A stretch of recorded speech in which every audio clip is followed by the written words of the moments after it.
जय शिवराय मित्रांनो, शेतकरी राजा यूट्यूब चॅनलमध्ये आपले स्वागत आहे. तर मी लक्ष्मीकांत थावरे आज तुम्हाला महा-डी-बी-टीबद्दल भरपूर काही माहिती देणार आहे आणि तुमच्या जर काही अडचणी असतील तर तुम्ही कमेंटमध्ये सांगू शकतात.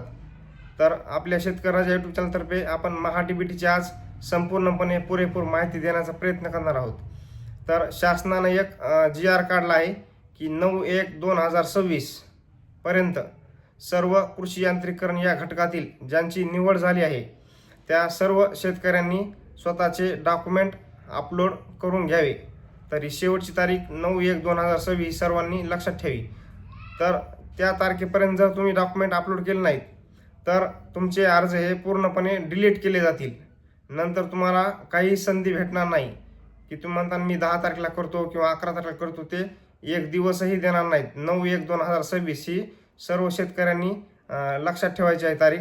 आणि त्या तारखेच्या आधीच आपण कृषी यांत्रिकरणामध्ये ज्यांची निवड झाली आहे त्यांनी सर्वांनी हे डॉक्युमेंट अपलोड करून घ्यायचे आहेत.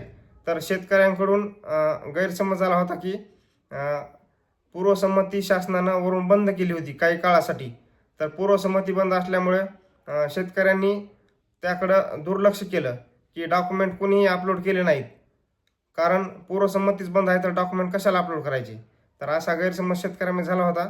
तर त्यानंतर शासनानं त्याचा दखल घेतली की 9/1/2000 ही त्यांना डिक्लेअर तारीख द्यायची.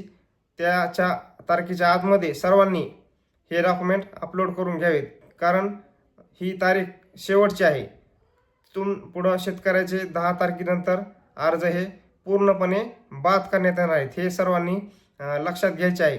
आणि महा-डी-बी-टीवर सर्व अर्ज हे चालू आहेत. कोणाला जर स्प्रिंकलर, कोणाला ठिबक, कोणाला ट्रॉली, अवजारामध्ये ट्रॉली आणि ठिबक सिंचन, बरेच काही असे अर्ज आहेत. तर त्यामध्ये आता नवीन एक आहे जे भर झाली आहे. आपल्याला शेततळे जर करायचं असेल तर शासनाची ही सर्वात मोठी खुशखबरी आहे शेतकऱ्यासाठी. जर शेततळे करायचं असेल तुम्हाला तर त्याला शासनाची 100% सबसिडी आहे. पण शेतकऱ्याची अशी अडचण होते की त्याचं पेमेंट तुमच्या सगळं पूर्ण काम झाल्यानंतर तुम्हाला मिळतं. शासन 1 रुपया ठेवत नाही. कारण आपलं शेततळ हे सुरुवातीला आपल्याला स्वतःहून पैसे खर्चून करावं लागतं. आणि तुम्हाला जेवढं तुमचं शेतीवर करणार आहात तुम्ही शेततळे, तेवढ्या अंतराचं, समजा तुम्ही 4 गुंठ्याचं कराल, 10 गुंठ्याचं कराल किंवा 1 एकरचं कराल, तर तुम्हाला जॉईंट अकाउंट करून करायचं आहे जर तुम्हाला मोठं शेततळ करायचं असेल तर. आणि याची सबसिडी तुम्हाला महा-डी-बी-टीवरच पडते आणि याचा अर्ज पण चालू आहे महा-डी-बी-टीवर. तर सर्वांनी शेततळ जर करायचं असेल तुम्हाला तर त्याच्यामध्ये अर्ज करण्याची प्रक्रिया सध्या पण सुरू आहे. आणि सोयाबीन हार्वेस्टर हे कृषी यांत्रिकरणामध्ये सुरू आहे. आणि ऊसाचं हार्वेस्टर तर चालूच आहे. त्याला 35 लाख सबसिडी येते आपल्याला नवीन हार्वेस्टर जर घ्यायचे असेल तर. सर्वांनी अर्ज करून ठेवायचा आहे ऊसाच्या हार्वेस्टरचा, ज्यांना घेण्यासाठी इच्छुक आहे जे शेतकरी. कारण 35 लाख सबसिडी ही खूप शासनाची मोठी मदत आहे शेतकऱ्यासाठी. तर आपले चॅनल नवीन सुरू केले आहे आपण शेतकरी राजा. तर आपली माहिती सर्वांना आवडली असेल तर आपल्या चॅनलला लाईक करा आणि सबस्क्राईब करा.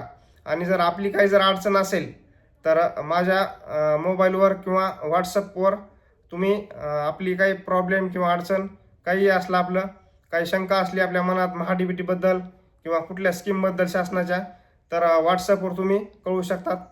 माझा मोबाईल नंबर घ्या 96 57 14 15 69. तर तुम्ही कॉल करूनही विचारू शकता. किंवा असं असते तुम्हाला अडचण आहे, राशन कार्डबद्दल अडचण आहे किंवा सोलारबद्दल अडचण आहे, कशाबद्दलही अडचण असेल तर तुम्ही ती अडचण तुम्ही विचारू शकतात. तर सोलारचे कुसुम योजना ही सर्व शासनाने आता जवळजवळ बंद करण्यात आली आहे असा मेसेज त्या ॲपवर प्रत्येक शेतकऱ्याला दाखवायला आहे. आपापले अर्ज आपण भरलेले आहेत पहिले सुरुवातीचे, तर ते अर्जाचे पेमेंट पूर्णपणे शेतकऱ्यांनी करून घ्यावे. कारण अर्ज हे ते रिजेक्ट करणार आहेत आणि नंतर आपले पेमेंट आपल्याला आपल्या खात्यावर देणार आहेत. तर रिजेक्ट करण्याच्या आधी तुम्ही सोलारचे पेमेंट करून घ्या आणि सोलार आपल्या शेतात कसे लवकरात लवकर येईल याची काळजी घ्या. आणि पेमेंट केल्यानंतर आपल्याला एक सर्वे करून घ्यायचा असतो, लाईनमॅन सर्वे. तर लाईनमॅन सर्वे केल्याशिवाय आपल्याला आपले नाव हे ह्याला जात नाही. जे आपल्याला हे येणार असतं सामान, सोलारचं जे सामान असतं त्या सामानाच्या यादीमध्ये आपलं नाव जात नाही आहे. कारण जेव्हा लाईनमॅन सर्वे करतो त्यावेळेस आपले तिकडं नाव जाते की या शेतकऱ्याला सोलारचे सर्व साहित्य देण्यात यावे आणि आपला तिथे नंबर लागतो. आणि सोलारची मुख्य एक सांगायचं आहे आपल्याला शेतकऱ्यांसाठी की आपण बोरवेल आपला जर 200 फूट असेल तर आपण 30चे हेड घेऊ नये. कारण बरेच शेतकरी संभ्रमात आहेत की आपली विहीर इतकी खोल आहे, बोर इतका खोल आहे, पाईपलाईन इतकी खोल लांब आहे, मग आपण कितीच हेड घ्यावं. तर ज्यांची विहीर आहे त्यांनी 100% 30चं हेड घ्यायचं आहे. कोणी काही सांगू द्या, पण आपण 30चं हेड घ्यायचं आहे. कारण 30चं हेड पूर्णपणे 100% नंबर 1 पाणी मारते. कुणी तुम्हाला काही सांगेल की 50चं हेड मारल्यावर पाईपलाईन जास्त असली तर पाणी जास्त लांब जातं, पण कोणाचंही ऐकायचं नाही. आपण विहीर जर असेल तर 30चं हेड घ्यायचं. आणि आपला बोर जर 100 फुटाच्या वर 130-140 असेल तर 50चं हेड घ्यायचं आहे. आणि जर आपला बोर 200 फूट किंवा 200 फुटाच्या वर असेल तर आपण 250 फूट वर असेल तर 70चं हेड घ्यायचं आहे. कुणी म्हणाल तुम्हाला की 50चं हेड घ्या, पाणी ओढते बोर. कारण एकदा जर तुम्ही हेड घेतलं तर कंपनी तुम्हाला कधीही हेड बदलून देत नाही.